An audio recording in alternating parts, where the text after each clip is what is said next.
Assalamualaikum warahmatullahi wabarakatuh. Salam sejahtera untuk kawan baik Nur Iswan Channel. Salam menjernihkan pikiran dan menebar kebaikan.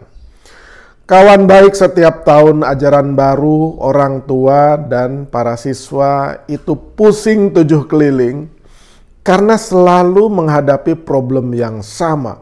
Dan itu terus berlanjut dan tidak pernah terselesaikan. Setiap tahun akan muncul tentang problem zonasi PPDB misalnya.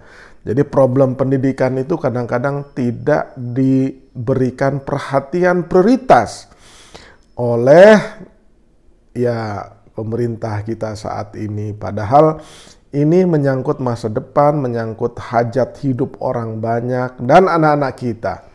Nah, masalah PPDB ini kemudian dikomentari juga oleh Mas Anies yang sesungguhnya tidak ikut terlibat dalam perbincangan soal ini, tapi ia terpaksa harus juga berbicara soal apa sih sebenarnya akar masalah PPDB ini. Kalau menurut Mas Anies, ya akar masalahnya itu adalah kapasitas jumlah siswa dan daya tampung sekolahnya gitu. Jadi rasionya itu terlalu jomplang menurut Mas Anies. Dan itu hanya bisa diselesaikan apabila pemerintah memprioritaskan untuk menambah jumlah sekolahnya. Jadi sebenarnya apabila political will atau keinginannya kuat dari pemerintah, ini masalah PPDB ini nggak akan terus berulang. Karena memang akar masalahnya itu sudah diketahui, dan Mas Anies sebagai mantan Menteri Pendidikan, tapi juga ia sekaligus datang dari keluarga pendidik, pengajar, dan ia sendiri adalah dosen, tentu dengan sangat cepat bisa menyelami akar persoalannya dan mencarikan solusinya.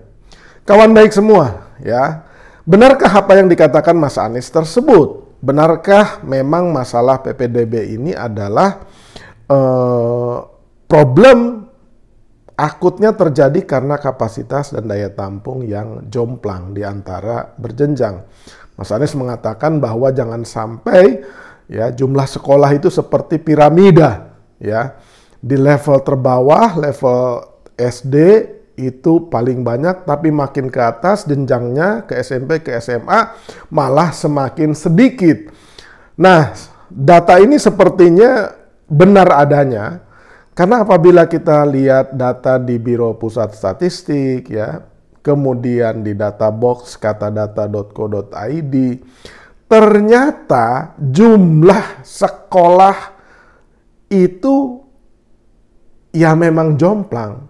Jomplang itu begini, menurut BPS atau Badan Pusat Statistik atau Biro Pusat Statistik, jumlah sekolah itu kurang lebih 400.000, 400.000 sekolah.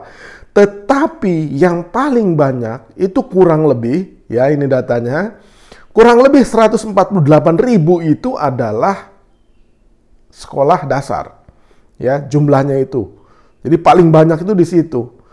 Nah, ketika meningkat ke SMP, jumlah itu menyusut menjadi kurang lebih 40.000-an nih. Jadi ada begitu banyak SD lulusannya tidak tertampung di SMP karena jumlah sekolahnya itu juga kurang. Larinya kemana? Ya mungkin larinya ke sekolah swasta. Memang ini belum jelas benar 400.000 ini apakah sekolahnya mencakup sekolah negeri atau sekolah swasta. Rasa-rasanya data dari BPS itu adalah sekolah negeri maupun sekolah swasta. Sepertinya demikian, ya. Nanti kita akan cari lagi datanya yang lebih detail. Tetapi dari 148.000-an sekolah dasar, kemudian SMP-nya itu 41.000-an, di jenjang SD itu ada di pesantren itu namanya Madrasah Ibtidaiyah, itu lihat angkanya. Kemudian di tingkat SMP itu Madrasah Sanawiyah, Sanawiyah. Itu juga lihat angka datanya. Nah, ketika mereka mencari sekolah SMA, itu jauh lebih sedikit lagi. Jumlahnya itu hanya 14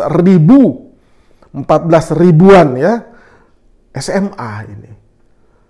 Nah, tentu saja daya tampung yang jomplang ini yang membuat pusing para orang tua dan siswa kemana mereka harus sekolah. Lawang datanya itu jelas-jelas memang tidak seimbang.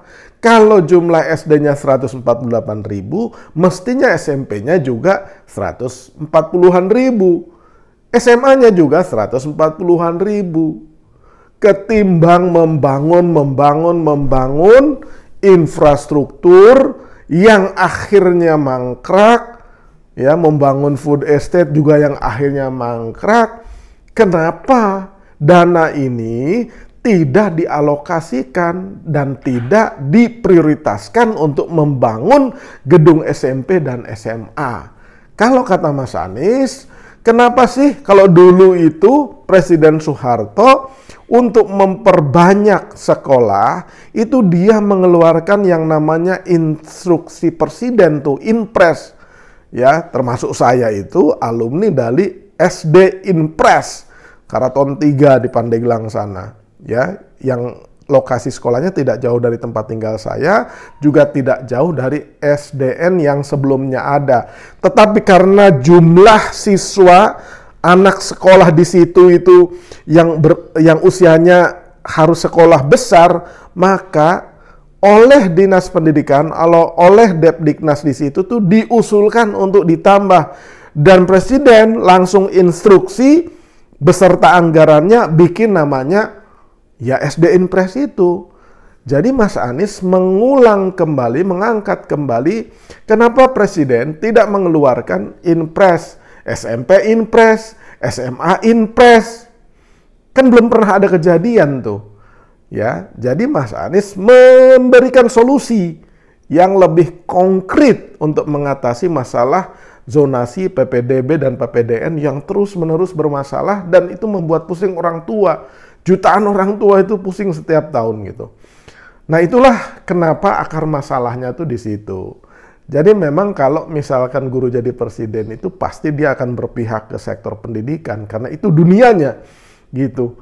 Jadi ya mestinya ya para guru dan para siswa itu memberikan simpati yang lebih nih. Kalau misalkan Mas Anies terus-menerus bisa memberikan solusi, bukan tidak mungkin jutaan guru, jutaan orang tua, jutaan siswa itu akan memilih guru jadi presiden tuh. Kira-kira itu.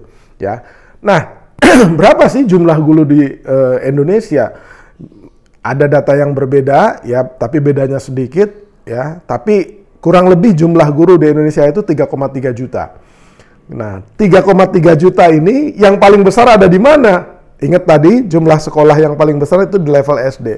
Ternyata memang benar. Jumlah guru SD yang paling besar itu ada di tingkat atau ada di jenjang SD yang jumlahnya ada yang bilang 1,5 juta, ada yang bilang 1,6 juta.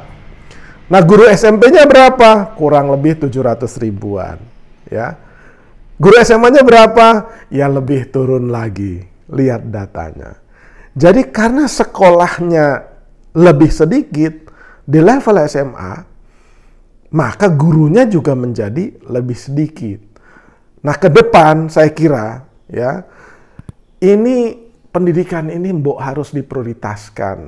Pak Jokowi baru saja membacakan pidatonya ya pada tanggal 16 Agustus kemarin tuh tentang APBN. Ya, pemerintahan Jokowi akan menggelontorkan 660 triliun. Ya, kurang lebih 20% dari total APBN itu untuk sektor pendidikan. Nanti kapan-kapan kita akan lihat dan kita bedah berapa sesungguhnya belanja rutinnya itu. Berapa yang ditransferkan ke daerah-daerah atau provinsi. Dan berapa sebenarnya dialokasikan untuk membangun infrastruktur pendidikan dalam bentuk sekolah.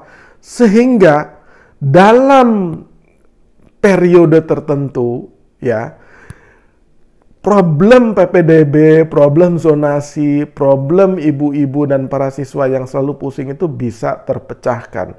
Dan itu hanya bisa dilakukan oleh siapa? Ya oleh presiden baru mendatang, karena ini tinggal setahun lagi Pak Jokowi ini kurang lebih kan.